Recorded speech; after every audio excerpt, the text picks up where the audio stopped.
दोस्तों ये था वो लक्सनेट का दोस्तों ये है वो लक्सन टेक का इन्वर्टर जो कि आपको मैंने बताया था कि भाई ये 40 एम्पियर तक ये काम कर सकता है। मैं एक बार आपको यहाँ पर एक बार दिखा भी देता हूँ।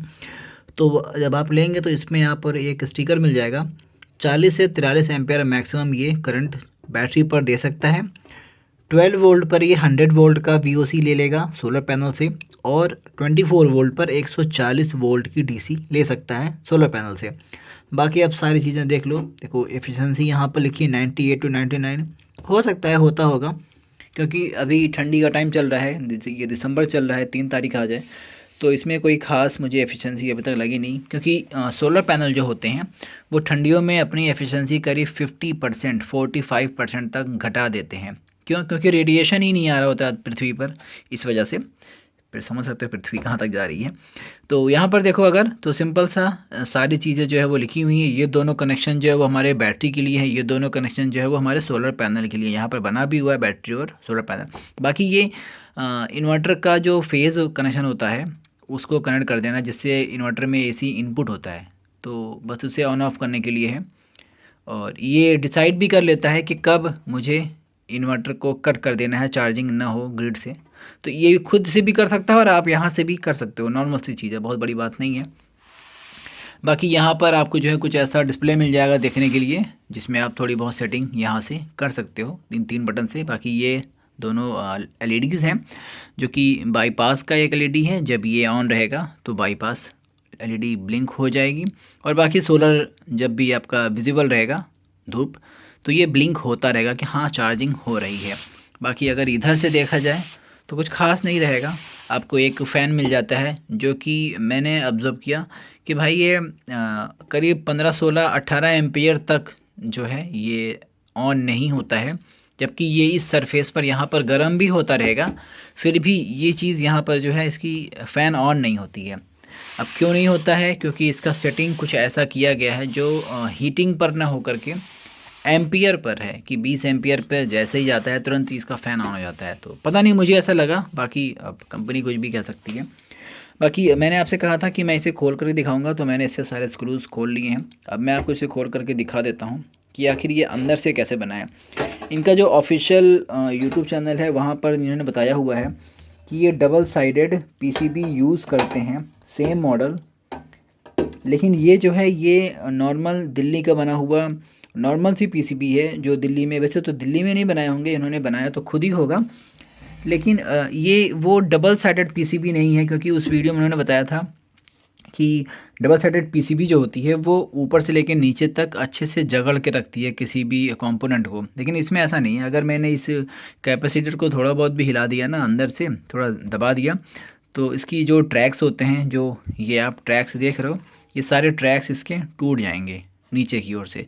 तो डबल साइड जो पीसीबी होती है उसमें ये प्रॉब्लम नहीं होती। आप लेग तोड़ लोगे झुका झुका के, हिला हिला करके, लेकिन आप उसका ड्राई सोल्ड नहीं कर सकते हो। लेकिन इसमें ड्राई सोल्ड होने की प्रॉब्लम रहती है। और एक चीज़ मैंने देखा था, जब ये मेरे पास डिलीवर हुआ तो इसमें जो आप ये वाला बोल्ट देख रहे हो, ये वाला बोल्ट जो है ढीला था, मतलब बिल्कुल एकदम ऊपर तक था, हल्का सा टच था बस। तो बाद में मैंने उसे स्क्रू ड्राइवर से टाइट किया, स्क्रू ड्राइवर नहीं यार, रेंच से टाइट किया। बाकी ये सारे नट मैंने फिर बाद में चेक किए, तो ये सारे नट बिल्कुल सही थे, कोई प्रॉब्लम नहीं थी। और फ़ैन तो यार सही है, क्योंकि जब जब ये इन्वर्टर ऑन होता है, यानी सॉरी, जब जब ये हमारा चार्ज कंट्रोलर ऑन होता है तब तब जो है ये फ़ैन ऑन तो होता है, लेकिन 20 एम्पियर के बाद दोबारा फिर कभी ऑन होता है। बाकी देखो खास इसमें कुछ भी नहीं है। आपको मैं दिखा दूँ, उन्होंने वीडियो में बोला था कि भाई ये कंपोनेंट जो है वो बहुत अच्छे यूज़ करते हैं। देख लो क्या खास कंपोनेंट है यार, एकदम गंदे गंदे कंपोनेंट। ये रजिस्टर होता है, ये इतने गंदे गंदे हैं। ये ट्रांसफार्मर देख लो कितना गंदा गंदा सा है, मतलब लग रहा है कि हाँ उतनी अच्छी क्वालिटी इसमें नहीं है। दूसरा, हीट सिंक का प्लेसमेंट गलत है मेरे हिसाब से, क्योंकि ये इतना ज़्यादा दूर है इस फ़ैन से कि ये ठंडा नहीं कर पाता है, सच में ठंडा नहीं कर पाता है। इंडक्टर कॉइल जो है वो तो करीब में कर दिए, ये भी गर्म होता है, लेकिन उतना ज़्यादा नहीं गर्म होता जितना ये गर्म होता है। या फिर आप ये कह सकते हैं कि ये फ़ैन जो है ज़रूरत पड़ने पर इसको ठंडा कर पा रहा है, क्योंकि जस्ट करीब में है ये। देखो जस्ट करीब में है, ये ठंडा हो पाता है। लेकिन ये इतना ज़्यादा दूर होने की वजह से ये ठंडा नहीं हो पाता। तो अगर आप मेरी वीडियोस को देख रहे हो तो प्लीज़ यार इस चीज़ को ठीक करने की कोशिश करना। हो सके तो फ़ैन को साइड में लगाओ, आपके पास यहाँ साइड में जगह है, यहाँ थोड़ा सा पीसीबी दाएं बाएं करके, यहाँ पर तो बिल्कुल जगह है, करीब 1.5 इंच से 2 इंच का जगह है। तो यहाँ पर भी आप फ़ैन लगा सकते हो, क्योंकि आजकल तो इन्वर्टर में 3-3 फ़ैन लग करके आते हैं। तो ये तो सिर्फ एक फ़ैन का चार्ज कंट्रोलर है, तो इसमें आप चेंज कर ही सकते हो। बाकी वायर्स की क्वालिटी देख लो, इनके पास कोई थिक वायर नहीं था। तो ये 4-4 स्क्वायर के, या फिर शायद मेरे ख्याल से कितना है, 2.5 स्क्वायर के 2-2 वायर ये यूज़ कर रहे हैं। तो 5 स्क्वायर ये हो गया, 5 स्क्वायर ये हो गया। तो ऐसा कुछ जुगाड़ किया गया है इसके अंदर, लगता है कि ये नॉर्मल से ऐसे घर पर हाथ से बनाया गया हो। और फिर बाद में ये बॉडी भी बहुत ख़ास ऐसी मुझे ऐसे लगी नहीं। अब मैं यही दिखा दूँ, ये नॉर्मल सी एक पत्ती है जिसे काट करके इसके इंडक्टर को जो है टाइट किया गया है। और देख लो पूरा ग्लू से इतना भरा गया है जैसे ये कहीं खुल करके भाग जाएगा। पता नहीं क्यों, मतलब इतना मुझे इसकी बिल्ड क्वालिटी अंदर से अच्छी नहीं लगी। बाकी हाँ ये है कि एम्पियर अच्छा क्रिएट कर देता है, ऐसी कोई दिक्कत नहीं है ठंडियों में भी।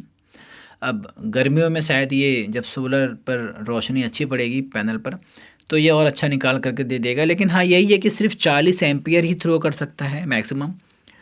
तो अगर किसी ने 200 एच की 4 बैटरी ख़रीद ली है, 24 वोल्ट का सेटअप बना लिया है, तो वहाँ पर ये चार्ज थोड़ा मुश्किल है कि कर पाएगा, क्योंकि 45 से 48 एम्पियर चाहिए होंगे। और ये 40 एम्पियर थ्रो कर पाएगा, क्योंकि 20 एम्पियर पे ये इतना हीट होता है कि मुझे लगता है कि ये बर्न हो जाएगा। इसके जो भी क्या हैं डायोड्स हैं, और कुछ ख़ास तो मुझे ऐसा लगा नहीं।